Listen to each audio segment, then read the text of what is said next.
Hello నమస్తే అండి, మా కుటుంబ వంటలకి స్వాగతం. ఈరోజు మన వీడియోలో స్పెషల్ వచ్చి చేపల ఫ్రై అండి. అదేనండి వెజ్ చేపల ఫ్రై. మనము బనానాతో అచ్చం చేపల ఫ్రైలాగా ఉండే ఒక టేస్ట్ అయితే ఇప్పుడు ట్రై చేద్దాము. కంపల్సరీ మీరు కూడా ట్రై చేయండి, చాలా ఈజీ ప్రాసెస్. ఓకేనా, మనం ప్రాసెస్లోకి వెళ్ళిపోదాం. ఫస్ట్ అయితే ఇట్లా బనానాలు తీసుకోండి, మీకు ఎన్ని కావాలంటే అన్ని తీసుకోండి. నేనైతే 2 తీసుకున్నాను. ఇప్పుడు పైన ఈ చెక్కు మొత్తం తీసేసేయాలండి పీలర్తోనే. మొత్తం తీసుకున్న తర్వాత మంచిగా ఇట్లా కట్ చేసుకుందాము. నేను కట్ చేసిన తర్వాత ఒకసారి చూపిస్తాను మీకు. ఇంకోటి, మనము ఈ అరటికాయ కట్ చేసేటప్పుడు చేయికి కొంచెం ఆయిల్ రాసుకోవాలి, లేదంటే చేయి అంత బంకగా అవుతుంది. ఓకేనా, చూడండి ఇది అరటికాయ తొక్క తీసేసిన తర్వాత ఇట్లా మంచిగా ఈ షేప్లో కట్ చేసుకోవాలి. మనం అరటికాయని మనము ఎడ్జ్ నుండి తీసుకుంటే ఇట్లా వస్తుంది, ఇట్లా అడ్డంలో కోసుకోవాలి. ఇట్లా నేను ఫిష్ స్టైల్ రావడానికి మధ్యలో హోల్స్ పెట్టిన.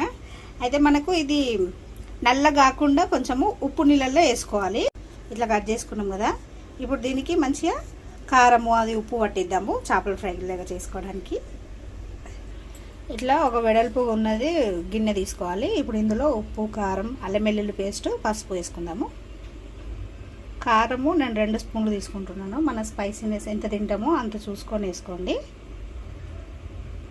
రుచికి సరిపడా ఉప్పు చూసుకొని వేసుకోండి. మళ్ళీ కాకపోతే మళ్ళీ కలుపుకోవచ్చు, మళ్ళీ ఎక్కువైతే ప్రాబ్లం కదా, తినలేము ఉప్పు ఎక్కువైతే. అట్లానే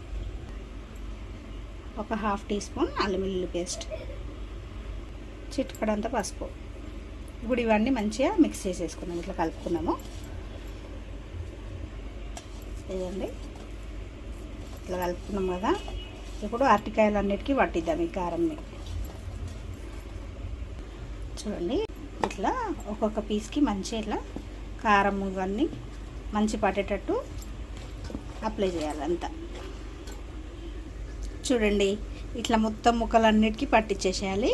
ఇప్పుడు దీన్ని ఒక అర్ధగంటలైనా పెట్టుకోవచ్చు, లేదంటే ఒక 15 నిమిషాలు, మినిమం అయితే 15 నిమిషాలు పెట్టుకోండి. మంచి ఉప్పు కారం పడుతుంది అరటికాయకి. ఇది కొద్దిసేపు మనం పక్కన పెట్టేసుకున్న తర్వాత ఫ్రై చేసుకుందాం. ఇది చేప ఫ్రైకి అయితే ఎక్కడ తగ్గదు, imitation of fish fry. Okay, ఈ అరటికాయ ఫ్రైని మనము మిరియాల చారుకి అయితే కాంబినేషన్ అసలు డెడ్లీ కాంబినేషన్ అండి. చాలా అంటే చాలా బాగుంటుంది. అట్లనే మీరు చారులకి వేటికైనా పప్పుచారుకి అట్లా అంచుకి ట్రై చేయండి తప్పకుండా. అట్లనే మనం సబ్స్క్రైబ్ చేయడం అయితే మర్చిపోకండి ఛానల్ని. ఓకేనా, ఇదైతే కొద్దిసేపు పక్కకు పెట్టేద్దాం. ఇదిగోండి 15 మినిట్స్ తర్వాత ఇట్లా ఉందన్నమాట బనానా ఫ్రై. ఇప్పుడు దీన్ని మంచిగా మనం ఫ్రై చేసుకుందాం. ఇది ఫ్రై చేయడానికి ఒక మంచిగా పెంక పెట్టుకోండి. ఇప్పుడు చేప ముక్కల్ని ఫ్రై చేయడానికి, అదే అండి బనానా ముక్కల్ని ఫ్రై చేయడానికి ఒక పెంక పెట్టుకోవాలి. స్టవ్ వెలిగించుకొని పెంక పెట్టుకొని, పెంక వేడైన తర్వాత దీనిపైన మంచిగా ఆయిల్ వేసుకోండి. ఇట్లా ఆయిల్ వేసిన తర్వాత ముక్కలన్నీ దీంట్లో వేద్దాం. చూడండి ఆయిల్ వేడైంది కదా, ఇప్పుడు ఒక్కొక్క ముక్కని ఇట్లా వేసుకోవాలి. చూడండి సేమ్ చేపలగానే ఉన్నాయి కదా. నాన్ వెజ్ తినని వాళ్ళకి ఇది ఒక మంచి రెసిపీ అండి, తప్పకుండా ట్రై చేయండి. ఈజీ రెసిపీ అండి. అట్లనే మనకి ఇంగ్రీడియంట్స్ కూడా చాలా తక్కువ పడతాయి. చూడండి ఇట్లా అన్ని ముక్కల్ని వేసేసుకోవాలి. ఇప్పుడు మళ్ళీ పైనుంచి కొంచెం ఆయిల్ వేసుకుందాం సైడ్లో నుండి. టేస్ట్ అయితే మస్తు ఉంటుంది, అస్సలు మిస్ కాకూరి, తప్పకుండా ట్రై చేయండి. ఓకేనా,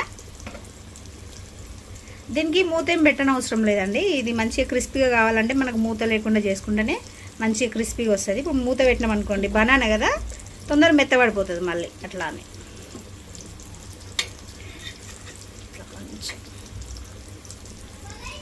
ఇట్లా అన్నీ మళ్ళీ మెల్లగా ఇట్లా ఉల్టా వేసుకోవాలి.